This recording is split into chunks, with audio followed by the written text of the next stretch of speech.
Have you ever had a story so crazy, so wild, that you just struggled to find the right words in English? Yeah, you're not alone.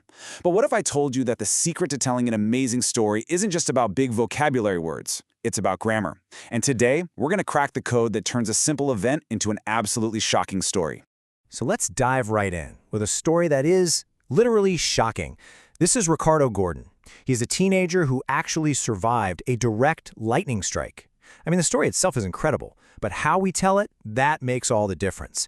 How do we capture the real, heart-pounding drama of that moment? All right, to do Ricardo's story justice, we need to think like detectives. We're going to break down exactly what was happening in the background, what happened to interrupt it all, and even what was just about to happen.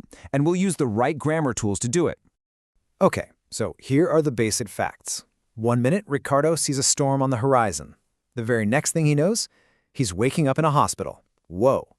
That is a massive gap in the story, right? And that gap, that's where all the drama is. So how do we fill it in? This is the big question for any storyteller, isn't it? How do you paint a picture for your audience to show them what the world looked like just before the big event? Well, in English, we have a perfect verb tense that's designed to do exactly that. And our first tool for the job is the past progressive. I want you to think of it like the background music in a movie scene. It's what tells you what was already going on, setting the mood right before the action kicks in. So the past progressive is all about describing an action that was in progress, something that was happening over a period of time in the past. It's not the main event, it's the atmosphere, the situation. It creates this whole world that the main action is about to just crash right into. And you know what? The formula for this is super simple. All you do is take was or were and then add the ing form of the verb. He was walking. They were talking. It's that easy structure that lets you paint that background picture so effortlessly. And you can see how this works in these examples. None of them are complete stories, right? They just give us the context. At 6 p.m., the ongoing action was eating dinner. A few years ago, the temporary situation was living in Dubai. See how it creates a frame in time, just waiting for the main event to happen? So, let's get back to Ricardo. What was his ongoing action? What was the background scene right before the lightning? He was listening to a football game. Just a totally normal, everyday thing for a teenager to be doing. Okay, but a background scene is just, well, it's just background. We need the main event. We need the action. So let's bring in our next tool, the past simple, and see how it crashes into the story and delivers all the drama. And this right here is where the magic happens. On one side, you have the past progressive setting, the long, unfolding scene. He was listening. And then, bam, the past simple comes in with the short, sharp, interrupting action. When lightning hit him. That contrast is the engine that drives great storytelling.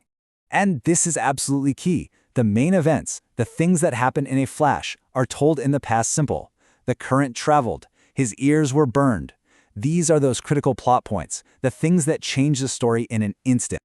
Okay, time for a pro-level tip. The best storytellers don't just tell you what happened. Oh no, they build suspense by telling you what almost happened. This is such a powerful way to get your listeners leaning in, hanging on every word. This little phrase, was about to or were about to, is so incredibly useful. It signals that an action was right on the verge of happening. We're on the very edge of a crucial moment.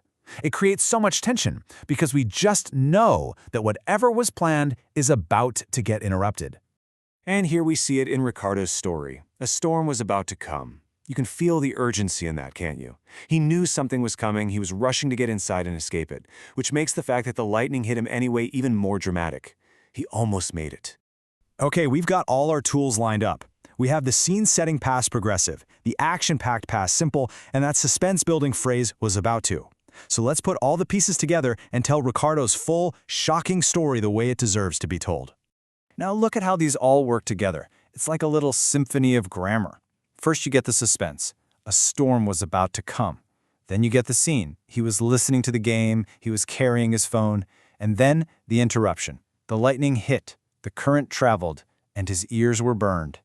It paints a complete, dynamic, and dramatic picture. So here it is. This is your storytelling toolkit. To tell a really compelling story in English, you set the background with the past progressive, you drop in the main action with the past simple, and you build that extra layer of suspense with was about to. Simple as that. And now, it's your turn. I want you to think about a memorable day in your own life. Use this toolkit.